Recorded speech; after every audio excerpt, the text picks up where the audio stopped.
Coming up on ATV News. We'll show you how some local groups are coming together for victims in Chapel Hill.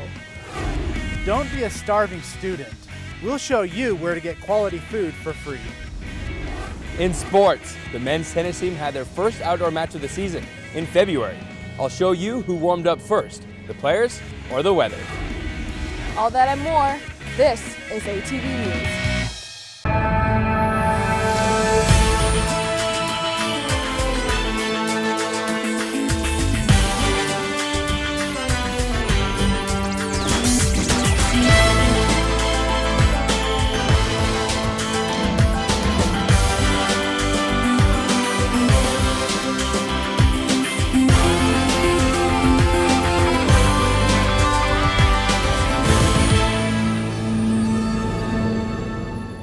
Welcome to ATV News. I'm Jamie Sun. And I'm Christopher Campbell.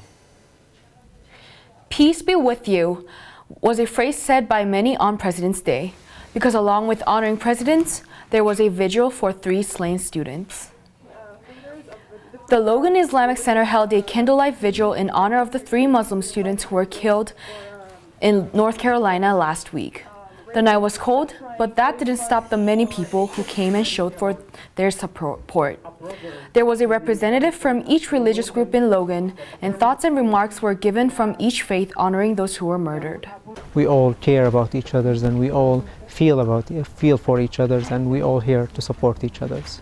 I believe that what has happened here this evening brought an absolute sense of peace to the community.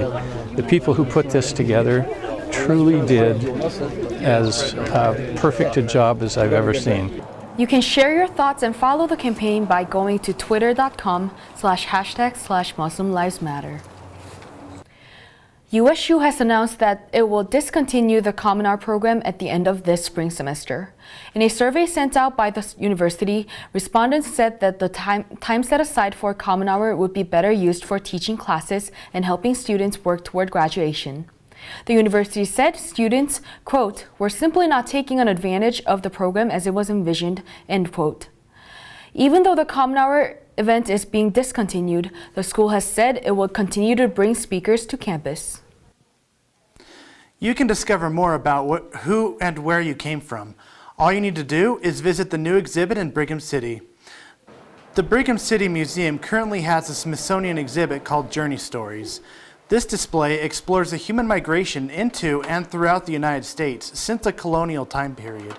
Gary Jungenberg from Sandy, Utah took a journey of his own and drove to Brigham City to learn more about the settlement of America and how it relates to his life today. I come up here periodically because of the exhibits they have, and some of them are national, some of them are local, and all of them are interesting. We're really hoping that people will see something of their own journey in some of the stories reflected in this exhibition. The Journey Stories exhibit will be on display until March 21st. Admission is free and open Monday through Friday from 11 a.m. to 6 p.m. and Saturday from 1 to 5 p.m. Do you find it hard to pay for something to eat? There is a place on campus called the Student Nutrition Access Center, or SNAC, where you can get food for free. Every morning at 7 o'clock, James Worth and Douglas Hills drive this golf cart to get unused food from on-campus dining areas. This is the snack? The food goes in this room, where students can take it for free. As you can see, there is plenty of food here from dining services and other donors, including this can of SpaghettiOs, this bag of bagels, and even this chef's salad. But few students have taken advantage of this, and the snack volunteers want more. Yeah, more people would be great. Because a lot of that food it'll just go bad if no one comes and gets it. We're only going to be expanding the amount of service locations we get food donations from, and we're going to either need a bigger office and bigger fridges or more students coming in. So it'd be a lot easier to get more students. On there, Dougie? Worth said they are looking for more volunteers. Forgot our speakers. Right now it's just been me and my buddy Doug for, I think we've maybe gotten like 2 volunteers for 2 other days, but it's mostly been me and him. It's just a lot of fun. I get up, I hang out with my best friend, roll around campus, golf cart, listen to music, picking up food. Feel like we're doing a good thing. It's not just about giving someone a box of macaroni and cheese. It's much bigger. It's taking care of food waste at the university level. It's getting people food that need it, and so those kinds of things are exciting. The snack room is located on the 3rd floor of the TSC. If you'd like to get food, all you have to bring is your student ID. Coming up after the break, a microscope that scans small materials is now at USU. We'll show you what it's capable of. Sorry, I've got big ideas. As a college student, you have big ideas to make a big difference on campus. Why not get funding for those ideas in a big way? The Blue Goes Green Grant provides funding for student sustainability projects. These projects help USU students be more environmentally responsible, live healthier, and save money. To find out more, go to usu.edu/BGG. Get funding for your Blue Goes Green idea in a big way. Blue Goes Green. Make a difference. Up, college is hard. Down, those books are heavy. My sport is football, but my passion is education. So every year I take promising high schoolers on a college tour to show them that higher education means a brighter future. My name is Nnamdi Asamoah. I don't just wear the shirt, I live it. You can be a reader, tutor, or mentor too. Take the pledge at liveunited.org/volunteer. Do you wear this?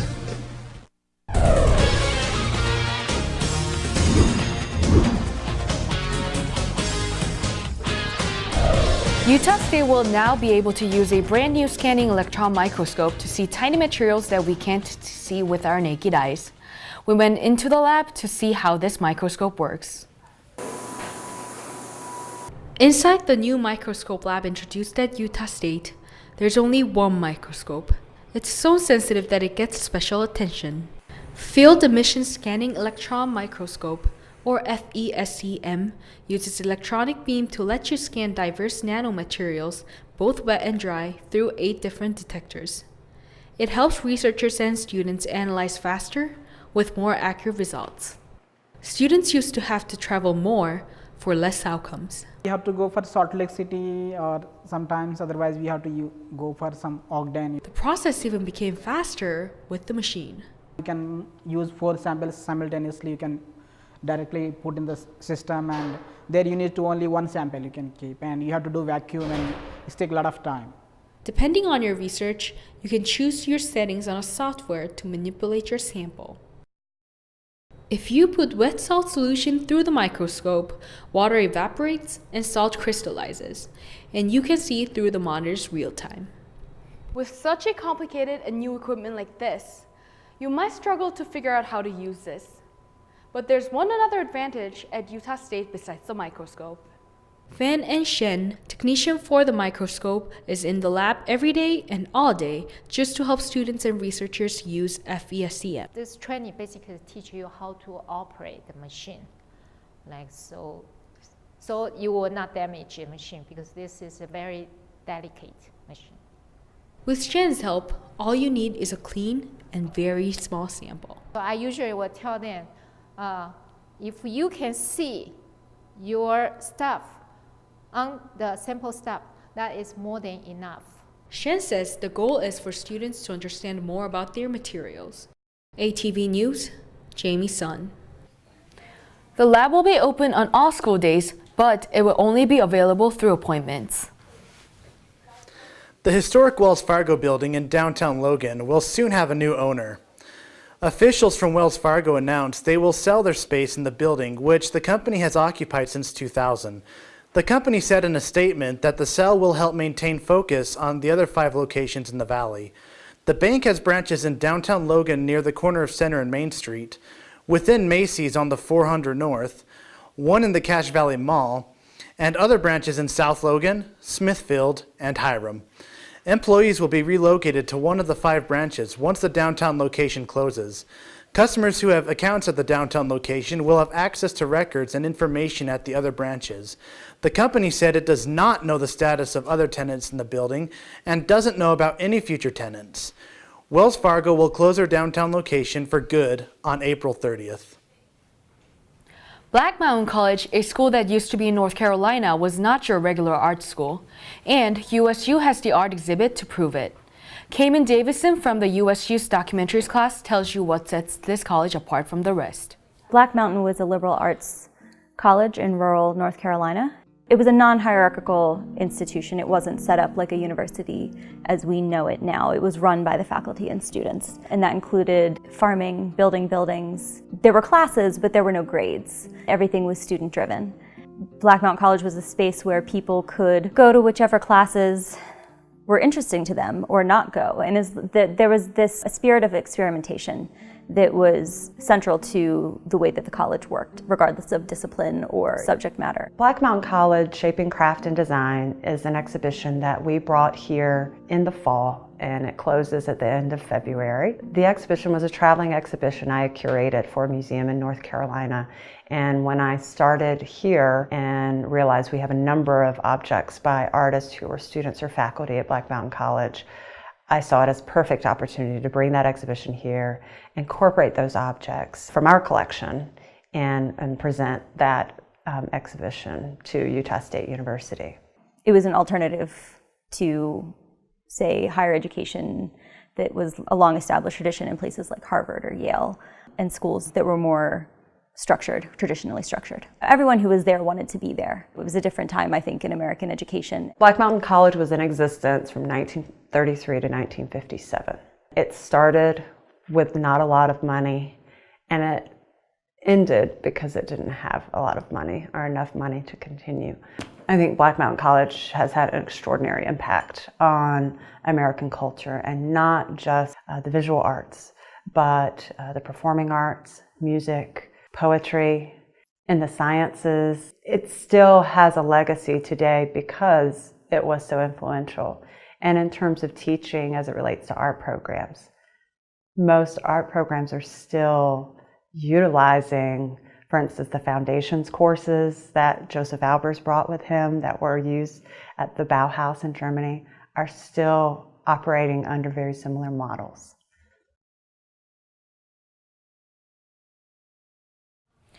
The exhibit was originally organized by the Black Mountain College Museum and Arts Center, and it will be available until February 28th. When we come back, ATV's Tori Green will have your Cache Valley weather report. The current temperature in Logan is 52 degrees.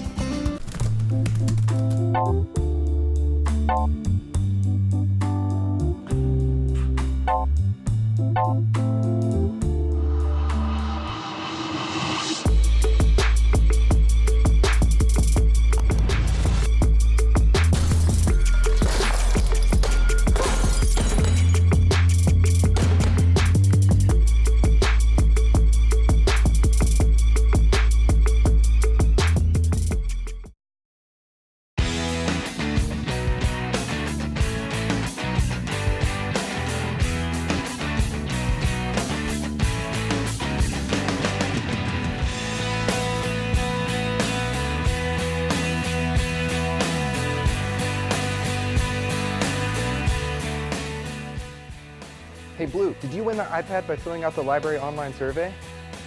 And it only took you 5 minutes? You can win an iPad too by filling out the library online survey. Let your voice be heard.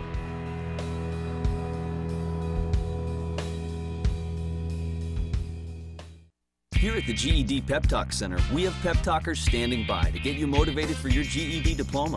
Text the name Terry to 69222 for a sympathetic pep talk. You show people what you really are. Or for a gentle pep talk, text the name Deborah. You know you're going to make people very proud of you. And if that's not enough, text the name Danny for an extreme pep talk. Prove everyone wrong. Show them your...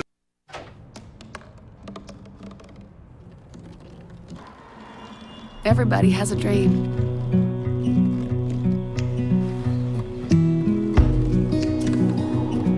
Mine was to see the ocean.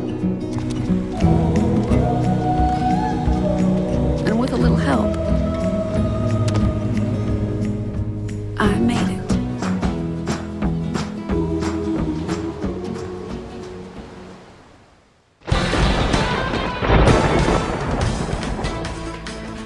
Welcome back.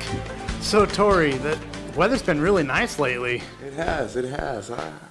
I mean, I don't know if it's the best for Utah, but we'll see how it goes for the rest of the week. Let's take a look at the national radar. So as you can see that most of the moisture is coming up to the northeast. They're taking most of our snow, as you can see. I don't know if that's, like I said, that's good for us. How about we take a look at the state radar? As you can see, it's not great for Utah at this time. We'll have some snow coming in, hopefully. Help to stay with our water. How about we take a look at the 7-day forecast? We'll get some snow, rain/snow towards the end of the week. Friday and Saturday we'll expect some rain and snow, and then we'll get some sunny skies, some sunshine beginning of next week. So guys, what you gonna do with this great weather? I don't know. I think it sounds like really good like sports playing weather, doesn't it? What kind of sports you gonna play? Frisbee? I don't play sports. You don't play sports? I don't. I really should. Maybe I should like go running or something and go use this weather to my advantage. I'll go with you. You will? Yeah. All right, Just cool. hit me up and we can do it whenever. Or what about you, Jamie? What kind of sports you like to do in the sunshine like this? Football. Watching football is not going on right now though. Oh, I like football. She could always go watch basketball and. Basketball's indoor though. It's inside though. There's outdoor basketball places. What about motocross or? Well, something speaking like of sports, Bradley, he's got sports right here. Thanks, guys. When we come back, the hockey team is back home in action as they hosted in-state rival Utah. Need an adventure? The Outdoor Recreation Program at USU offers a wide variety of rental equipment, from winter gear like skis, snowshoes, and snowboards, to summer must-haves like kayaks, rafts, and camping gear. From sleeping bags to Dutch oven necessities, we have it all. So stop in and see us. Located at 950 East, 1000 North, in the basement of the distribution building behind Romney Stadium, we're open Mondays through Fridays, 10 a.m. to 6 p.m. So stop in or call to get your gear today.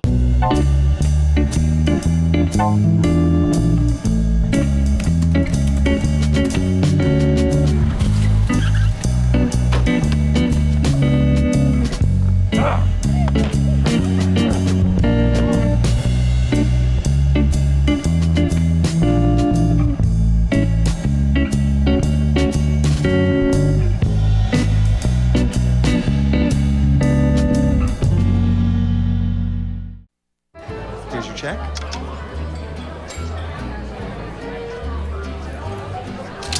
Oh, you got it. You know, since I got rid of my car, I really enjoy walking. Okay. Got it. Getting pulled over for buzz driving could cost you around $10,000 in fines, legal fees, and increased insurance rates. Oh, you're home early. You live with your mom?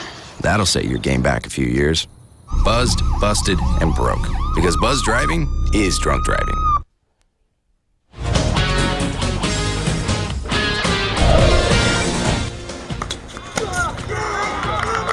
Now that's an ace, served up by Marcus Fritz. Him and partner Dennis Baumgartner showed their power against Northern Colorado, but the Bears said anything you can do, we can do better, as they won the match 7-5, giving Northern Colorado the doubles points. Welcome to this week's ATV Sports. The men's team was playing outside at home for the first time this season, and after a short break after doubles, we're back on the court for singles play. That rough start in doubles carried over into singles until Matt Sweet finally shakes off the dust for that slam. Then, with a friendly bounce, he's able to grab the match point, winning it in 2 sets, 6-2 and 7-5. Next up is Jack Swindle, who did not get his friendly of a bounce off the net, losing that point, but Swindle finished the first set strong, winning it 6-3 with these aces, but he struggled in the second set, losing it 6-1. Swindle regained his focus, and with some hustle, he was able to close the match in decisive fashion with a 6-1 victory in the third and final set. The Aggies went on to win the team competition 6-1, winning every singles match. I really got back to what was working in the first and took care of the third set pretty easy. It was pretty chilly this morning, but then once we got into the match, it was all right. Our focus changed and we were not thinking about that. Oh my God, it's so easy. The Aggies may have got the victory, but head coach Clancy Shields wasn't happy with the team's performance, especially in doubles play. We're winning, but when we go and play those big-time schools in our conference, we're not going to win those matches unless we change that up. So we're going to go back to the drawing board. We're going to get the guys better. We're going to coach them up, and we'll be ready for next week.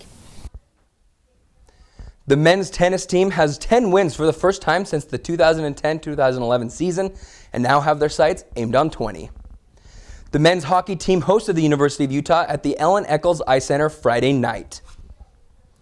Let's take a look at the last time these two teams met, as Sean Gibbons took a shot from the University of Utah player right here.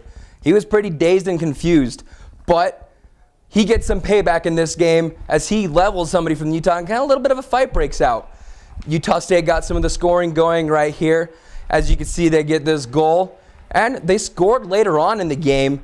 And let's take a look at that GoPro shot that we have right here. You can see, boom, beautiful play. The puck slides right on in past the goalie. But that's where things turned ugly for the Aggies. The Utes went on a tear, scoring 3 goals within a 4-minute time span and ending up winning the game, Utes over the Aggies.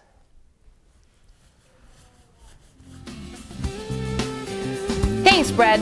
When we come back, what did you do for Valentine's Day? We'll show you how some couples dance the night away.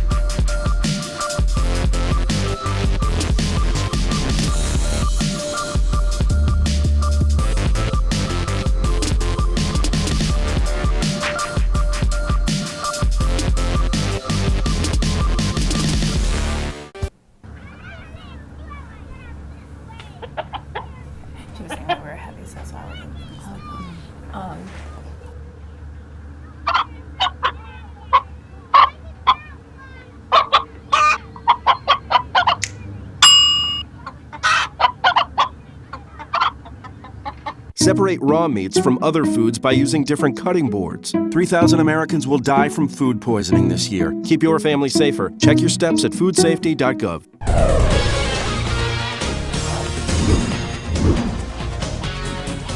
The university is asking for funds to help ease the waitlisting of students. The school is asking the state legislature for $1.5 million in state funds to help with waitlisting for high-demand courses, mainly those that are general education. One of the main classes that USU brought up in its argument is English 2010. There are currently 79 sections for the class, with a cap of 23 students per class. Even with the high amount of instructors for the course, officials said there were still about 150 students who did not get in their registered courses. The funding will also help with admission. Officials said they are seeing nearly 2,000 more applications for admission than last year. The money will help add more professors to general education courses, to ease waitlisting, and to have more applicants get approved for admission. The funding will also help prevent the school from using one-time emergency funds at the beginning of every semester. Are you looking for a way to pay for college? The music department has a way for you to raise those funds. Our Tori Green went to the theater to bring you the show. If you don't know where to go after your partner spins you, this was the place to find out. The USU Music Department hosted its annual jazz night at the Sky Club. We provide kind of a restaurant type environment where it's fine dining with mixed with a little bit of the club, 1930s club atmosphere, and provide a unique opportunity for members of the community to come and dance to the style of music and enjoy a really nice meal. As a good dancer as everyone here, but we're all here to support one thing.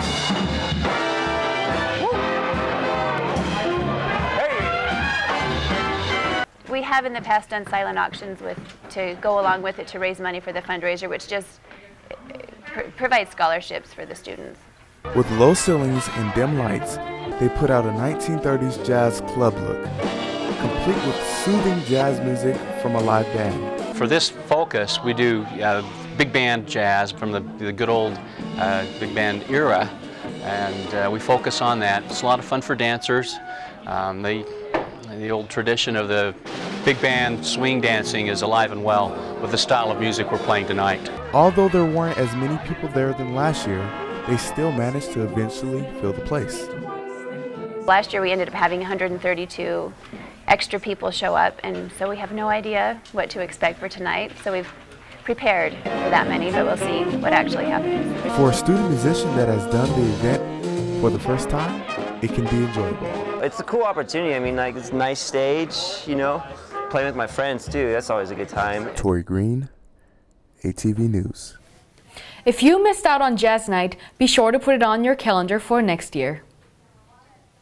The Sheriff's Department is asking for your help in finding a stolen scooter. A 1965 Harley-Davidson scooter was stolen from a home in Hiram last week. It's a classic model with original parts and a manual. Anyone with information can contact Detective Ramirez at the Cache County Sheriff's Office at 435-755-1136. Now, I actually used to have a scooter. It was really nice. It was a black scooter, but I lost it. It really sucked. How did you lose it?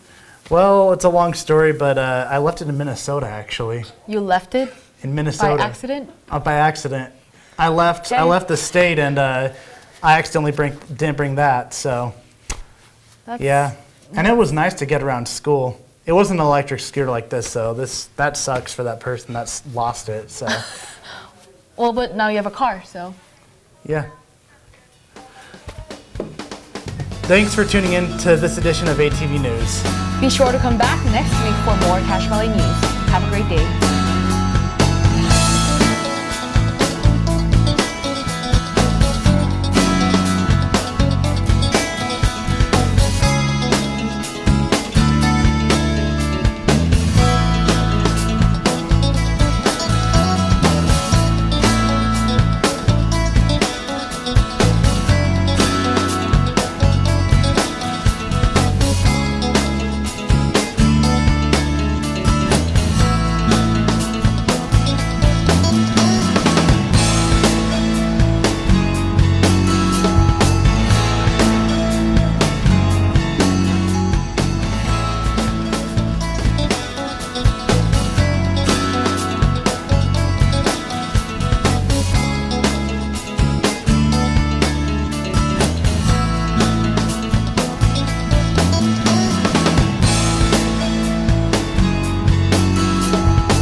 Listen now, can you hear the bluebirds?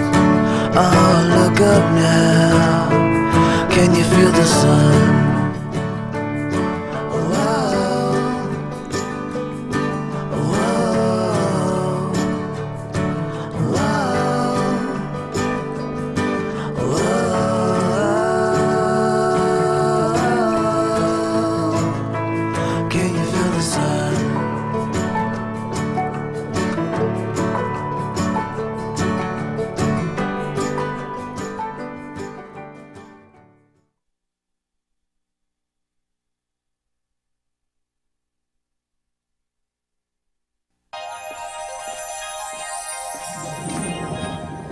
Can you consent with me?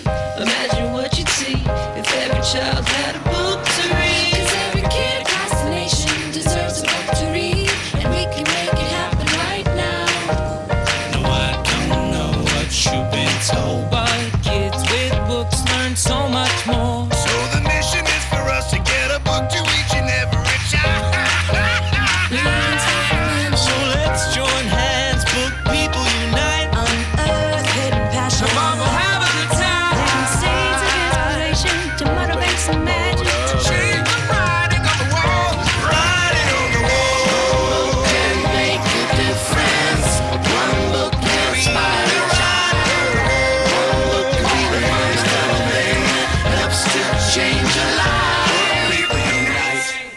Read to a child today and spark a lifetime of ambition.